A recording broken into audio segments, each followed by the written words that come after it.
stories on what's new and things to do in the city of Las Vegas. To check out all things City of Las Vegas, just head to lasvegasnevada.gov/connect. We'll see you next time.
Hello, everybody. This is the mayor's press conference. We always do it the day after the city council meeting, so any questions that the press may have are fresh on your mind, and I'm prepared to answer any question that comes my way. There's a few opening remarks that I'd like to make. Number one, of course, I think everybody knows that a true matriarch of our community, Elaine Wynn, passed away earlier this week. Is a tremendous loss for the city. She was not only a pioneer in the gaming industry, but a philanthropist, somebody that cared passionately about education and culture and the arts, and did everything she thought was appropriate and what she could do to improve the lives of so many people in our community.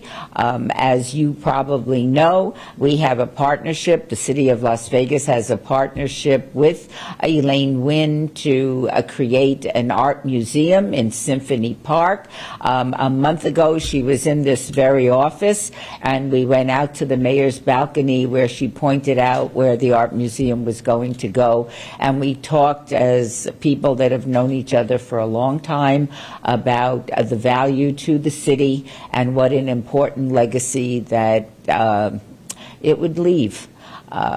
What I found most interesting is I made a comment to her about how, I'm looking forward, hoping to be here when we have the opportunity to cut the ribbon to open the facility, and she said she felt the same way. And I mentioned earlier that when I do cut that ribbon, I will be thinking of Elaine and the contribution she's made to the city. So just wanted to acknowledge her. We did a moment of silence before the city council meeting began yesterday, and I think that was quite appropriate for a woman who has been a part of this community for many, many decades. In addition to that, I want to mention a few things. I'm doing my first State of the City address on April 30th. We're going to up our game a little bit and go to the Smith Center for the speech. Looking forward to seeing lots of people there, and I promise that it won't be a long speech, but it's going to be a meaningful one. I will have been in office by then for about 5 months, and I'm looking forward to sharing my views of what we've accomplished over the last 5 months and what my vision is for the city. So we're very excited about that. Yesterday, or I should say a couple of weeks ago, I went up to Carson City to be a witness in favor of the cops bill. 30 years ago, a bond issue was passed to provide funding for hiring new police.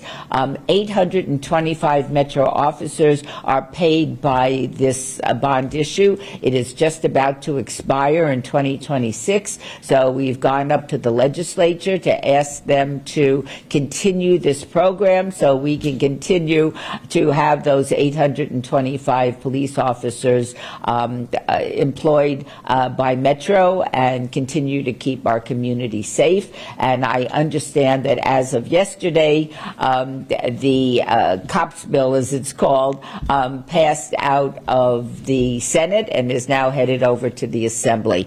We're having a special meeting, the City Council meeting on Monday, just to vote on a resolution that we're going to take up to Carson City to remind all of our legislators who are working very hard right now that this is very important to both the city and the county. And I believe the county is having a special county commission meeting this Saturday, and we're going to wait till Monday, but we'll get ours done too. And so that'll be 12:30 in the afternoon on Monday. Well, I'll be in the city council chambers. In addition to that, yesterday at our city council meeting, we received a report from the Gwynn Center about the need for affordable housing, and most of what they talked about is housing in the middle, not low-income housing, not high-income housing, who doesn't need any city help, but the tremendous shortage that we have. And as you can tell from all of our city council meetings, we are in the process of approving a number of projects throughout the city of Las Vegas to close this gap a little bit. And so we're looking forward to providing as much, when I say affordable housing, I'm talking about housing that hotel workers and teachers and police officers and firefighters, solidly middle income people can actually afford. And I always tell the story that when my family first moved to town,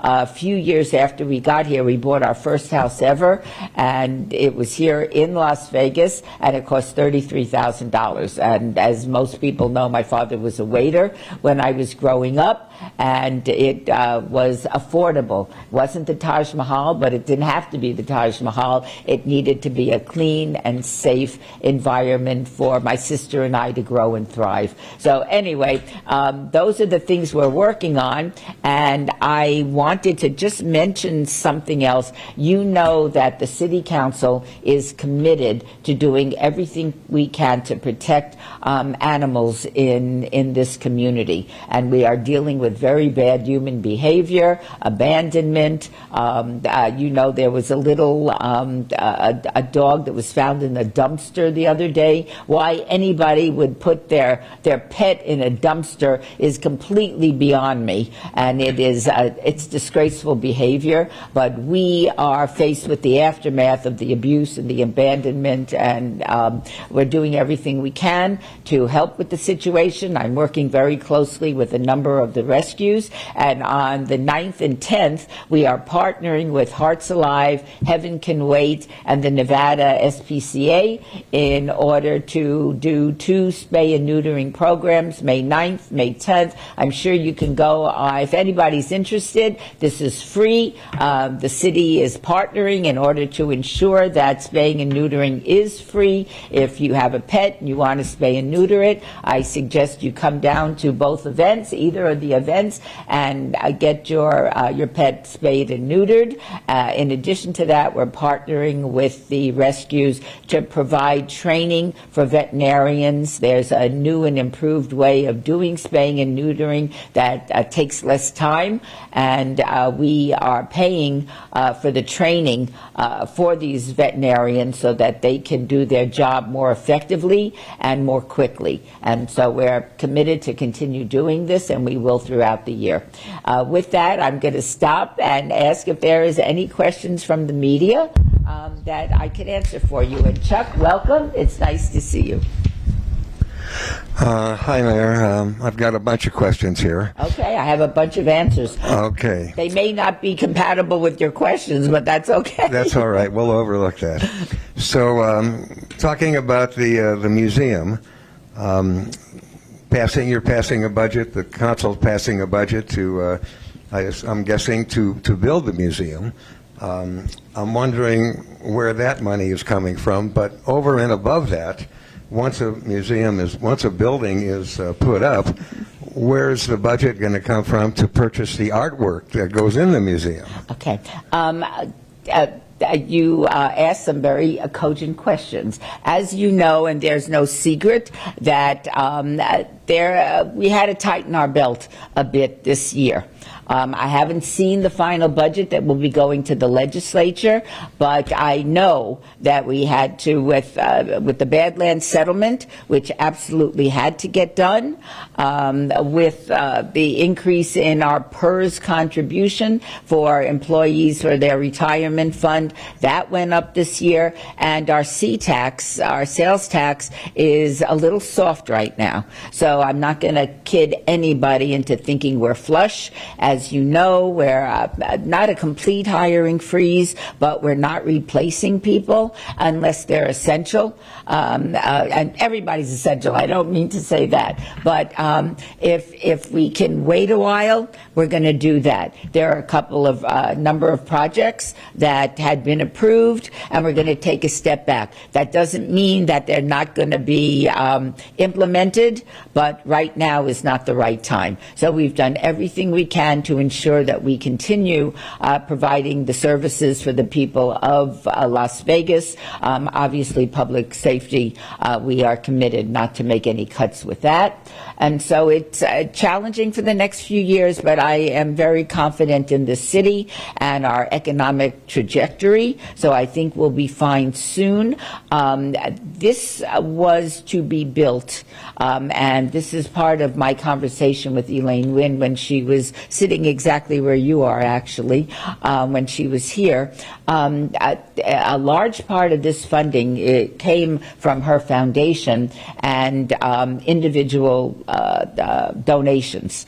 And I am not on that, not $500 donations, which I'm sure everybody will gladly accept. But I'm talking about multi-million-dollar donations to make this happen. She also negotiated a contract or developed a relationship with the Los Angeles Art Museum. So we will be getting a lot of our art from there. So I'm not sure the city is in the business of purchasing art for the museum. We are certainly in the business of accepting art for the museum. So I don't think it's going to impact our budget at all.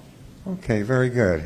So moving on to affordable housing, how does the city go about getting developers to build lower priced housing, and I'm guessing if they do that, they're going to take less profit. How does the city work with the private developers along those lines? We don't have to reach out to private developers. They are reaching out to us. And I think our challenge is finding land within the city limits to so that the developers can build on that.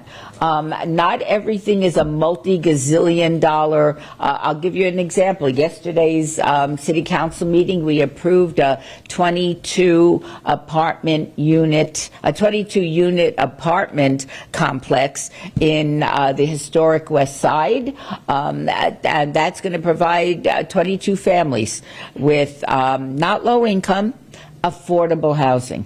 And I think that's very good. And there's a lot of infill in West Las Vegas that can be developing. And if this is successful, I think it'll be a harbinger of things to come. Lennar, as you know, just bought Cashman for $36.1 million. Their plan is to do workforce housing. Workforce housing, again, targets, for lack of a better word, teachers and firefighters and people that live and work in the city so that they can afford a home. I'm talking our place to live. I'm not talking about subsidized housing here. I'm talking about beautiful neighborhoods that people that our teachers and firefighters can enjoy with their families, not only a place to live, but a place to have retail, a place to have restaurants. And I'm very committed to making sure that Cashman Center area in our community, which is very centrally located and very near downtown Las Vegas, is going to be completely revitalized, or in some instances vitalized, because that area of town has never been developed appropriately. So that's exciting as well. We have a number of housing developments, a couple in the art district and one in the medical district, Cedar Street in the medical district, that are going up as we speak. So I don't think that the city has to reach out to these developers. They are very actively reaching out to the city. Very good, excellent. So it's kind of a two-part question about veterans.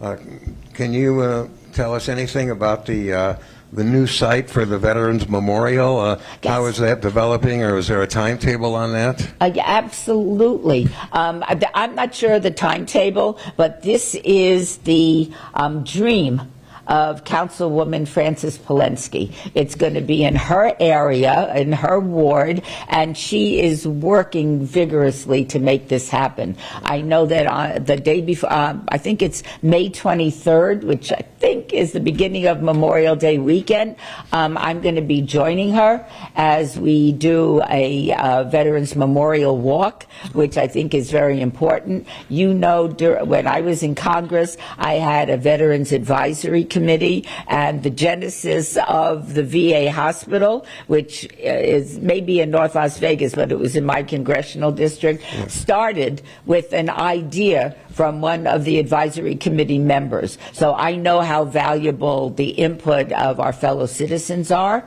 And so I pledged during the campaign that I would create a mayor's Veterans Advisory Committee on I'm going to have a number of them, African American, Hispanic, veterans, and I plan to do that. I have been so busy that I haven't started it yet, but I'm committed to do that during the summer. We'll put everything together and move forward and just hear what my veterans have to say. And I think there's a lot of challenges on the federal level right now, and so I think the big question is, how are those benefits going to continue to flow, and how difficult is it going to be for veterans to acquire their benefits?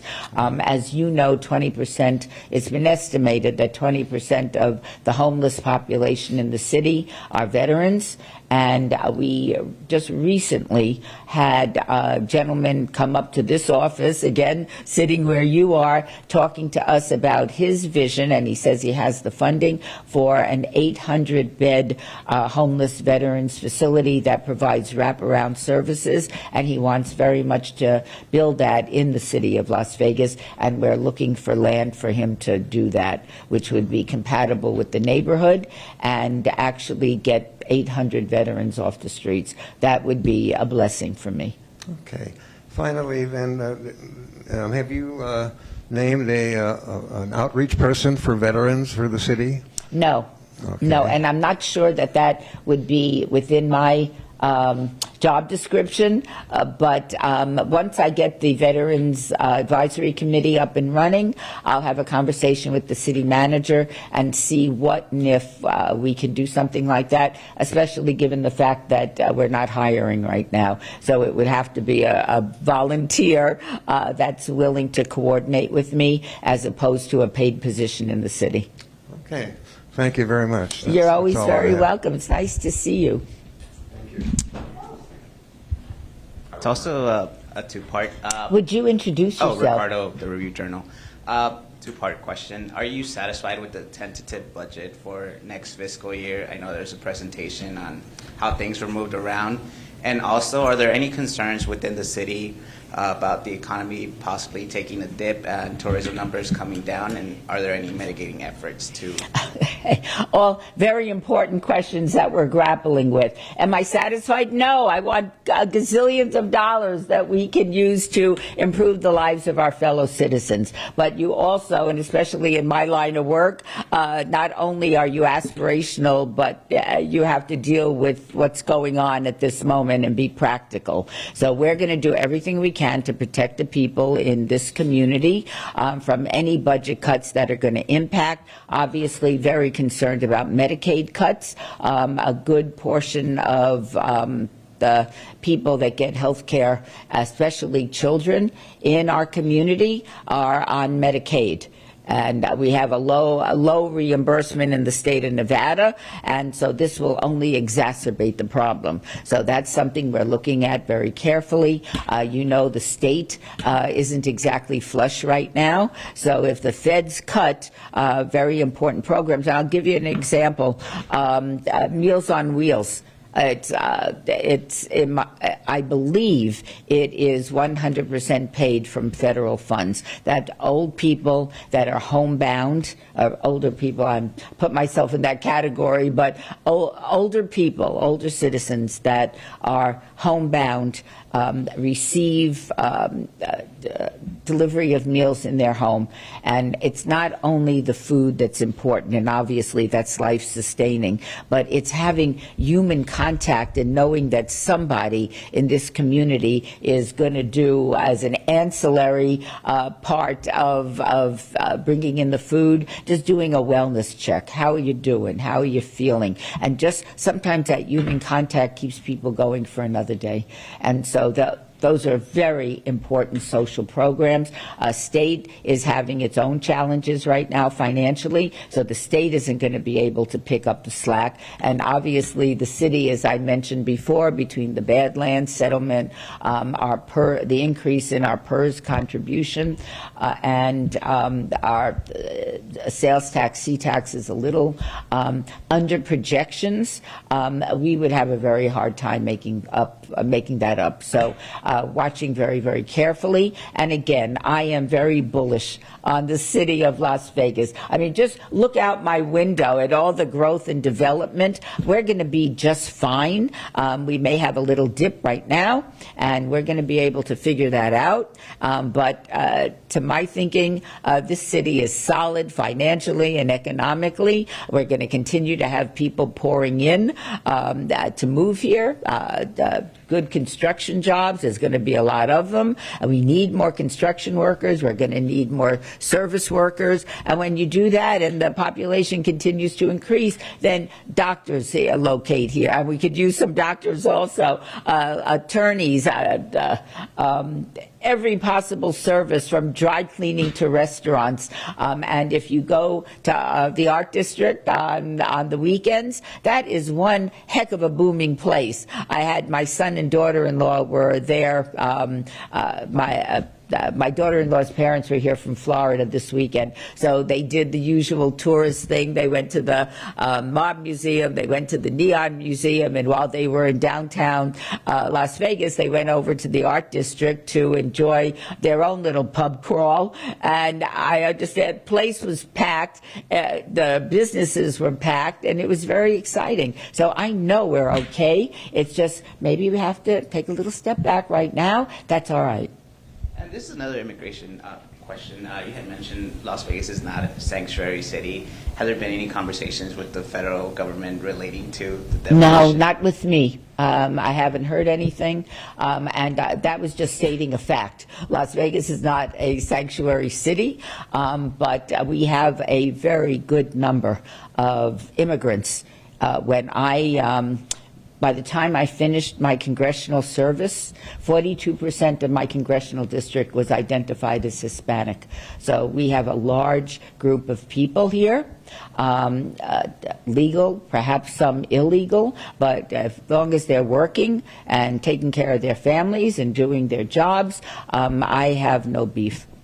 And a final question. Well, how's the relationship between the city and the federal government? Has anything changed since new administration came in place? You know, look, I have, I served for 14 years, so I've got strong connections to Congress. A number of the people I served with, obviously, are no longer there and are not retired. They're not mayors of their cities. They're probably retired by now. But people do keep in touch with me, and depending on what side of the aisle you're on, they're either very happy or very unhappy right now. But I have a very close relationship with our congressional delegation. I've known all of them for years. Some of them were bridesmaids in my wedding. That was 26 years ago. So I know that if I need anything or they need anything from me, all we have to do is we're a phone call away. And I think that's very comforting for all of us, that things are good. And I'd like to expand on your question.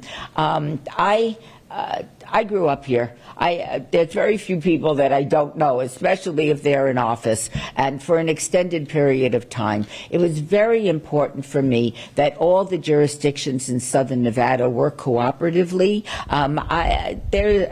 To me, there is no competition. There's nothing that should keep us from working together for the good of our mutual constituents. And I'm very wedded to that idea. And so I'm enjoying working with the other jurisdictions on various issues, including animals. We're having a meeting in this room in early May, and representatives from the city, and obviously, the county, North Las Vegas, and Henderson will all be here meeting with the rescues and seeing what we could do together to make things better for these animals that are being harmed through no fault of their own. So it's issues like that that affect all of us. Most people in this community don't know whether they're in the city or the county. I guarantee if a pet crosses over Sahara Avenue, they don't know that they're in the county now. So it's important for us all to work together so we can do what's right for everybody in these communities.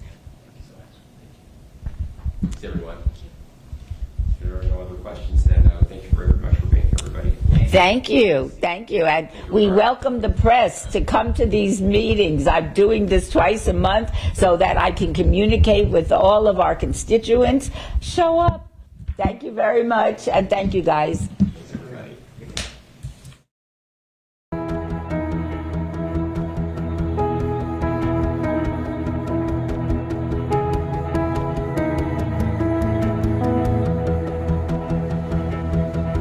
My enemy, spare the sympathy. Everybody wants to be my enemy. Look out for yourself. My enemy. Look out for yourself. But I'm ready. Your words up on the wall as you're praying for my phone, and the laughter in the halls and the names that I've been called. I stack it in my mind and I'm waiting for the time when I show you what it's like to be worse bit in the mind.